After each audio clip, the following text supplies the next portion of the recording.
जालोर जिले में कांग्रेस के सह प्रभारी ऋत्विक मकवाना के स्वागत में कार्यक्रम का आयोजन किया गया। यहां कांग्रेस के लोकसभा के प्रत्याशी रहे वैभव गहलोत की उपस्थिति रही। हालांकि कांग्रेस से दोनों विधायक नजर नहीं आए, चूंकि विधानसभा चल रही है, ऐसे में यहां उनका मौजूद नहीं होना लाजमी था। लेकिन मौजूद नजर आए कांग्रेस के नेता धर्मेंद्र राठौड़, जो कि अक्सर वैभव गहलोत के साथ नजर आते हैं। और इसके अलावा पुखराज पाराशर, अशोक गहलोत के जो खास सलाहकार हैं और कांग्रेस के बड़े नेता हैं, वो भी मौजूद रहे। साथ ही मौजूद रहे सुखराम बिश्नोई, जो कि सांचौर के पूर्व विधायक, पूर्व मंत्री रह चुके हैं। ऋत्विक मकवाना का यहाँ स्वागत किया गया। कांग्रेस के कई नेता जो अन्य पार्टियों से इधर लाए गए थे, वो नजर नहीं आए। कई नेताओं की मौजूदगी रही, कई नेताओं की गैर मौजूदगी भी चर्चा का विषय जालोर में रही है। क्या तैयारी करनी, उसी की रूपरेखा को तैयार करने के लिए, उसी दिशा निर्देश के लिए आज ये महत्वपूर्ण मीटिंग आप सबको यहाँ बुला के हम सबको ने रखी है। और आप सबको बहुत मजबूत हो, क्योंकि आगे कोई विस्तारित मीटिंग नहीं है। जिला कांग्रेस के पदाधिकारी हैं, मंडल और ब्लॉक के अध्यक्ष हैं, आप पदाधिकारी हैं, तो आप पूरे जागरूक से होके मजबूत हो गए। इससे आप सबको यहाँ याद किया विशेष तौर पर। जागरूक आप सभी कुछ आपके बता रहे हैं, पुनः यहाँ पे जाओ इस तरह पे बुलाने में बहुत बहुत स्वागत करता हूँ। एआईसीसी ने जो दिशा निर्देश दिए हैं वो अभी कुछ ही देर में आ जाएगा। हम सबको एआईसीसी का संदेश देंगे। इस तरीके से हमें आने वाले समय में हम सब कार्यकर्ताओं को मजबूती से, संगठन को कैसे मजबूत करना है, इस दिशा निर्देश में काम करना है। आदरणीय हमारे सह प्रभारी महोदय, जिनका खुद भी एक लंबा अनुभव का है संगठन में, आप गुजरात से आते हैं।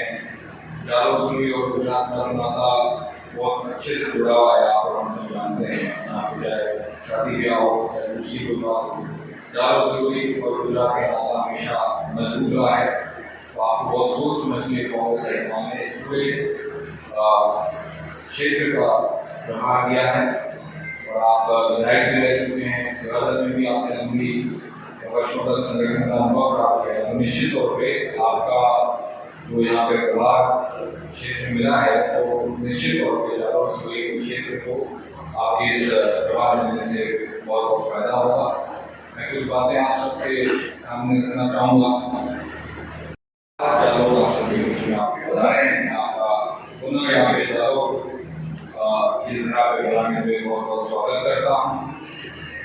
एआईसीसी ने जो दिशा निर्देश दिए हैं वो अभी कुछ ही देर में आ जाएगा। हम सबको एआईसीसी का संदेश देंगे। इस तरीके से हमें आने वाले समय में हम सब कार्यकर्ताओं को मजबूती से, संगठन को कैसे मजबूत करना है, इस दिशा निर्देश में काम करना है।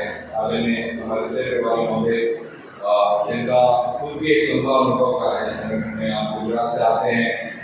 जालोर सुई और गुजरात का नाता बहुत अच्छे से जुड़ा हुआ है, आप और हम सब जानते हैं। आपको चाहे शादी ब्याह हो, चाहे दूसरी कोई बात हो, जालोर सुई और गुजरात का नाता हमेशा मजबूत रहा है। तो आपको बहुत सोच समझ के कांग्रेस हाईकमान ने इस पूरे क्षेत्र का प्रभार दिया है। और आप विधायक भी रह चुके हैं, सेवादल में भी आपने लंबी वर्षों तक संगठन का अनुभव प्राप्त किया। तो निश्चित तौर पे आपका जो यहाँ पे प्रभार क्षेत्र मिला है, तो निश्चित तौर पे जालोर सुई क्षेत्र को आपके इस प्रभार मिलने से बहुत बहुत फायदा होगा। मैं कुछ बातें आप सबके सामने रखना चाहूँगा। वक्तव्य हुए उसमें केवल सरकार और जनता की बात, उस वक्तव्य में कहीं पर भी मुझे नहीं लगा कि मंडल अध्यक्ष के अधिकार की बात हुई। उसमें कहीं पर भी नहीं लगा कि ब्लॉक अध्यक्ष के अधिकार की बात हुई। सेवा दल वाला कोई बंदा या यूथ कांग्रेस का कोई बंदा मुझसे हमारे लिए क्यों लड़ेगा? महिला कांग्रेस हमारे लिए या सरकार की योजना की बात क्यों करेगी? जब तक उसे तवज्जो नहीं मिलेगा वो हमारे लिए लड़ने के लिए तो मेरा जो काम है, पुखराज जी ने ऑफिस बना दिया, सीसीटीवी कैमरा लगाने का काम बाकी जो रखा था वो हमने कर दिया। कि हमारा जो काम है वो सीसीटीवी कैमरे का है, टू वे कैमरे का है।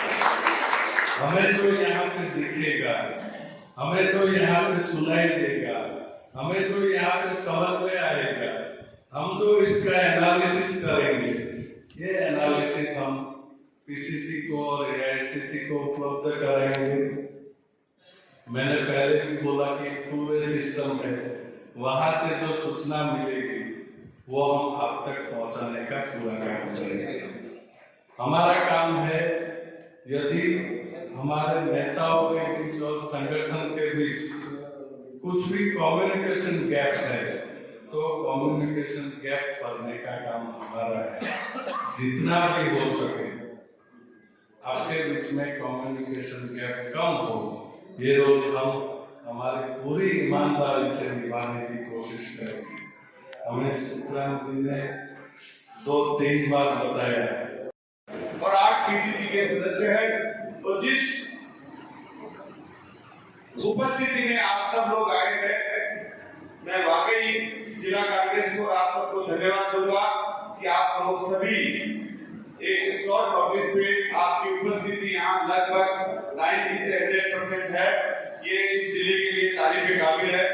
पुनः मैं आप सबको धन्यवाद देता हूँ और उम्मीद करता हूँ कि हम इस जिले को संगठनात्मक तरीके से राजस्थान के सभी जिलों में अग्रणी जिले के रूप में काम करेंगे और आने वाले समय में हम यहाँ से जो भी चुनाव होंगे, चाहे पंचायती राज के हो, चाहे विधानसभा के हो, चाहे आने वाले समय में लोकसभा के हो, यहाँ से पार्टी को मजबूत करके हमारे प्रत्याशियों को जिताने के लिए एक अच्छी मजबूत कार्य।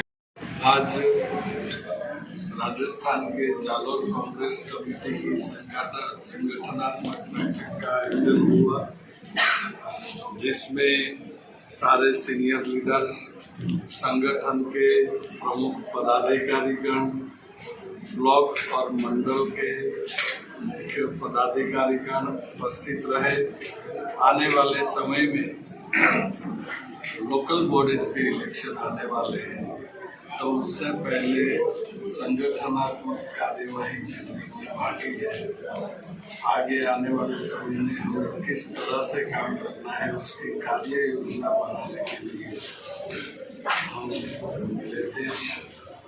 आने वाले समय में हम ब्लॉक स्तर पर जाएंगे, मंडल स्तर पर जाएंगे और बूथ तक पहुंचने की कोशिश करेंगे।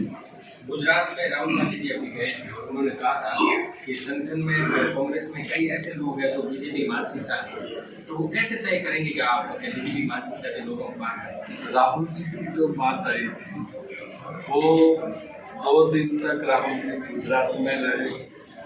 डिस्ट्रिक्ट प्रेसिडेंट, हमारे चुने हुए प्रतिनिधि, ब्लॉक प्रेसिडेंट तक कार्यकर्ताओं की बात राहुल जी ने सुनी। राहुल जी के पास जो कुछ भी कंप्लेंट्स आई थी, कुछ महत्वपूर्ण सूचनाएं थी, उसमें से कुछ बातें ऐसी भी रही होगी, उसके आधार पर राहुल जी ने कहा।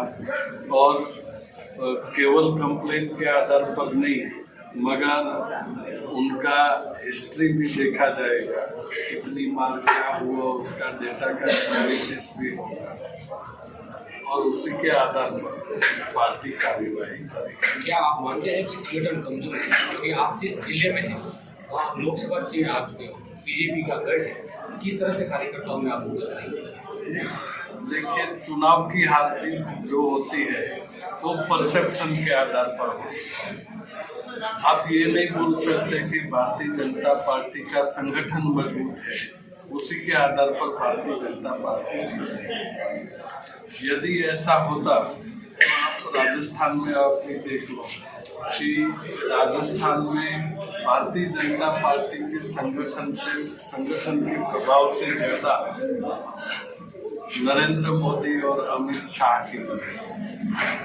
यदि संगठन की चली होती तो वसुंधरा जी यहाँ की सीएम, मगर ऐसा तो कुछ है नहीं। यहाँ राजस्थान के सीनियर लीडर्स जितने भी हैं वो आज यहाँ पर नहीं है। तो यह भारतीय जनता पार्टी जो यहाँ पर जीती है वो वहीवटी तंत्र के दम पर जीती है, धार्मिक माहौल का जो परसेप्शन बनाया है उसी के दम पर आज तो जीती है।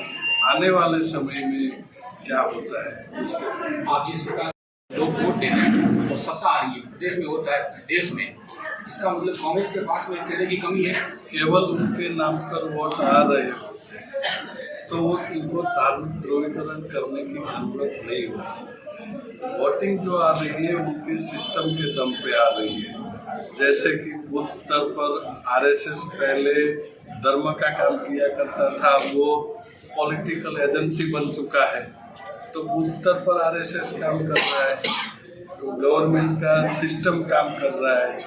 तो जो जिसका काम था वो छोड़कर पॉलिटिकल एजेंसीज बना हुआ है, तो उसका फायदा अभी तो उनको मिल रहा है। बूथ लेवल पर आपके कांग्रेस के जो कार्यकर्ता है वो कमजोर क्यों नजर आते हैं जब चुनाव होता है? बूथ लेवल पर मैंने पहले भी कहा, कार्यकर्ता किसी भी पार्टी का कभी भी कमजोर नहीं है।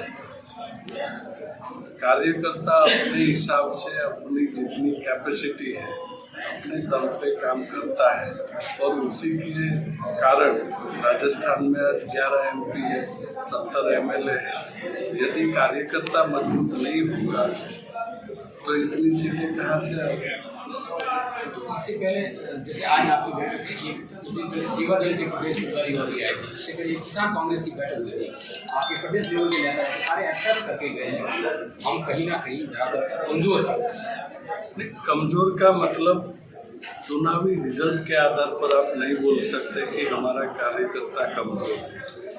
इस तरह से आप देखो तो डाटा तो ये बताता है कि हर 5 साल में यहाँ की गवर्नमेंट बदल दी जाती है, तो इसका मतलब तो साफ हुआ कि भाजपा का कार्यकर्ता भी कमजोर है।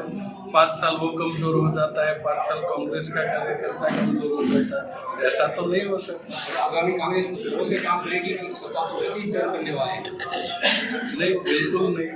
कांग्रेस पार्टी अपने कार्यकर्ता के दम पर, ये परसेप्शन के आधार पर जीतना नहीं चाहेगी। कांग्रेस पार्टी संगठन के दम पर प्रदेश में इस समय 4 गुट बताए जा रहे हैं। पहले जैसे सर्वविदित था, गहलोत साहब और पटेल साहब का गुट था, अब डोटासरा जी और जूली जी का है। इससे कार्यकर्ता कोई भ्रमित नहीं हुआ? नहीं, देखिए, हर पार्टी में सत्ता तक पहुंचने के लिए थोड़ी बहुत तो संगठनात्मक होता है। जैसे कि कांग्रेस में है तो मीडिया उसका परसेप्शन बनाने में सफल हो जाती है, मगर मीडिया कभी ये नहीं बताते कि वसुंधरा जी का हाल क्या है, शिवराज सिंह चौहान का हाल क्या है, छत्तीसगढ़ में रमन सिंह आज कहाँ पर है, लाल कृष्ण आडवाणी और जितने भी पुराने भाजपा के चेहरे थे वो कहाँ है।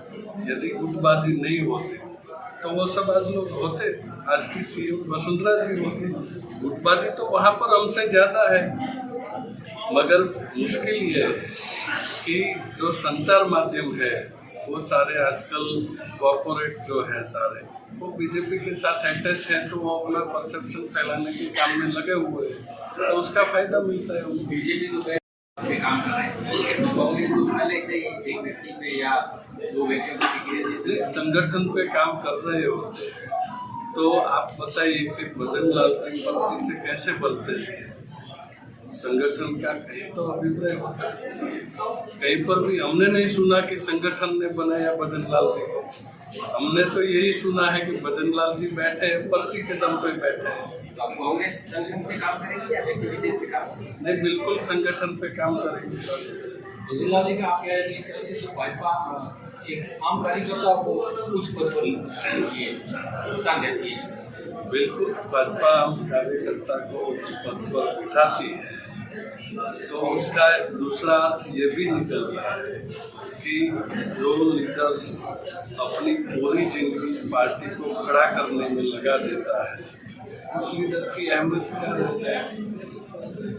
आपने कहा संगठन पे काम करेंगे, तो कांग्रेस ने बार बार यही किया है कि जो 5 साल जिस मैदान में दौड़ता है जो व्यक्ति, उसको छोड़कर नए को टिकट दे दी जाती है, तो आपका काम नहीं, आप जो बोल रहे हैं वो 100% तो नहीं हो, 33% तो हर बार नया ऐड करना पड़ता है, ताकि आगे तक हम नए नए कार्यकर्ता को ट्रेन कर सकें। 100% नया भी नहीं हो सकता, 100% आप सीनियर्स को भी अप्लाई कर सकते हैं, तो नए नए प्रयोग तो करने पड़ते हैं। वर्तमान सरकार जो है वो वन स्टेट वन इलेक्शन का काम कर रही है। नहीं, गवर्नमेंट अभी ये बात तो ला रही है, मगर जब तक जाति जनगणना समाप्त नहीं होती और उसके भी कुछ टेक्निकल इश्यूज आएंगे, जैसे कि कभी कोई सरकार गिर गई बीच में तो उसका सिस्टम क्या होगा। पूरे देश में अभी एक साथ असेंबली के चुनाव नहीं आ रहे हैं, तो कितनी असेंबली इतनी असेंबली को आप 2032 या 34 तक खींचोगे। अभी तो ये सारी बातें हवा में है, अभ्यास चल रहा है उसका। अभी ये बदलाव देखिए हर समय पे होने वाला प्रक्रिया है। संगठन की प्रक्रिया ऐसी नहीं होती कि एक दिन में आए और एक दिन में पूरा बदल के चले गए। उसका ऑब्जर्वेशन होता है, जहाँ पर जरूरत होती है वहाँ बदलाव होता है, जहाँ पर थोड़ी बहुत रिपेयरिंग की जरूरत होती है वहाँ थोड़ा बहुत रिपेयरिंग कर जाता है, जहाँ पर किसी को प्रोत्साहित करने की जरूरत होती है तो वहाँ पर प्रोत्साहन दिया जाता है। तो ये कोई जादू की छड़ी नहीं होती है कि एक दिन में सारा कुछ बदल जाता है। आपके कांग्रेस की जादू की छड़ी साल में एक बार घूमती है और आप गायब हो जाते हैं। उसी तरह बीजेपी के सामने देखा जाए तो बीजेपी का जो संगठन का जो विस्तार होता है, समय समय पर बैठकें होती है, कार्यकर्ताओं को टास्क दिया जाता है। कांग्रेस में ऐसा नहीं होता है, साल में एक आध बार मीटिंग होकर फॉर्मेलिटी करके निकल लेते हैं। हर पार्टी की अपनी खुद की सिस्टम होती है। भाजपा की सिस्टम को अपने कांग्रेस करेगी या कांग्रेस की सिस्टम को अपने भाजपा करेगी, ऐसा तो नहीं होगा। कांग्रेस की अपना वर्किंग सिस्टम है।